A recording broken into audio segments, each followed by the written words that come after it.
प्रदेश की भाजपा सरकार को 2 दिन पहले 9 साल पूरे हुए हैं। इन 9 साल को यादगार बनाने के लिए बीजेपी हरियाणा के हर जिले में अलग अलग तरह के कार्यक्रम कर रही है, ताकि लोगों तक सरकार की नीतियों और योजनाओं का पता चल सके। इसी कड़ी में यमुनानगर में कैबिनेट मंत्री कंवरपाल गुर्जर को संबोधित कर रहे थे हुड्डा के बयान, जिसमें उन्होंने सरकार पर कटाक्ष करते हुए कहा कि बीजेपी का 9 साल का शासन हरियाणा को विनाश की गहराई में ले गया। पर कंवरपाल ने कांग्रेस सरकार को चैलेंज करते हुए कहा कि कांग्रेस 10 साल में अपनी 10 उपलब्धियां गिनवा दे। सुने शिक्षा मंत्री का पलटवार। देखिए, वो कुछ भी कह सकते हैं, लेकिन सच्चाई है कि जब उनका टाइम था, मैं लोगों से भी ये कहता हूं कि 10 साल उनका टाइम रहा, तो 10 साल में वो पूरे जिले में 10 चीजें गिनवा दे।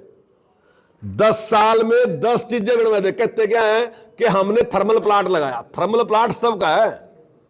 थर्मल प्लांट कोई यमुनानगर के लिए नहीं लगा कि यमुनानगर में बिजली मिली। थर्मल प्लांट में जो भी बिजली बनेगी वो ग्रिड में जाएगी, ग्रिड से वापस आएगी। मैं ये नहीं कह रहा कि वो जरूरी नहीं था, वो भी जरूरी था। अगर प्रदेश के हिसाब से लगाओ तो जरूरी था, पर जिले के हिसाब से कह रहा मैं, जिले की जरूरतों की कोई 10 चीजें, कोई कांग्रेस का लीडर ये बता दे कि 10 ही है, हमारे से 20 गिनवा लो। वहीं कंवरपाल गुर्जर ने सड़कों से लेकर बुजुर्गों की पेंशन समेत तमाम मुद्दों पर सरकार की लाभकारी योजनाओं का गुणगान किया। उनका कहना था कि पिछले 9 साल भी चुनौतीपूर्ण रहे हैं और अगला 1 साल भी चुनौतीपूर्ण रहने वाला है। हालांकि कुछ मुद्दे हैं जिन पर काम करना अभी बाकी है। इसके लिए सरकार की तरफ से 25-25 करोड़ रुपए हर विधानसभा के लिए आए हैं, जिन्हें जल्द ही लगाकर जनता को एक बड़ी सौगात दी जाएगी। देखिए, काम तो इतना बड़ा प्रदेश है तो काम तो कभी खत्म नहीं होंगे। जैसे सड़कों के काम है, अभी हमने 25 करोड़ का पहले काम और 25 करोड़ का दूसरा काम अभी हमने सड़कों का दे दिया।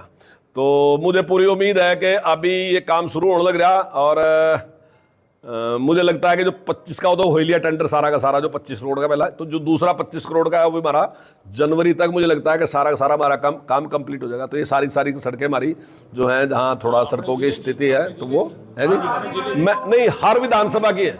अभी पवार साहब ने पूछा था क्या हर विधानसभा के 25 करोड़ है, मतलब चाहे विपक्ष का विधायक है चाहे सत्ता पक्ष का, हर विधायक को 25-25 करोड़ की सड़कें पहले दी गई और 25-25 करोड़ की सड़कें अब दी गई। तो वो सड़कें उन्हें दे दी तो वो सारी की सारी कंप्लीट हो जाएंगी। ऐसे जैसे मेडिकल कॉलेज आप कह रहे हैं कि मेडिकल कॉलेज हमारा और भी टारगेट है, जैसे कैथल में भी हमने उद्घाटन कर दिया। यमुनानगर से परवेज खान, पंजाब केसरी टीवी। हमसे जुड़े रहने के लिए हमारे YouTube चैनल को सब्सक्राइब करें और नई वीडियो की नोटिफिकेशन के लिए बेल आइकॉन को दबाएं। अगर आप ये वीडियो Facebook पर देख रहे हैं तो लाइक जरूर करें और ज्यादा से ज्यादा शेयर करें। धन्यवाद।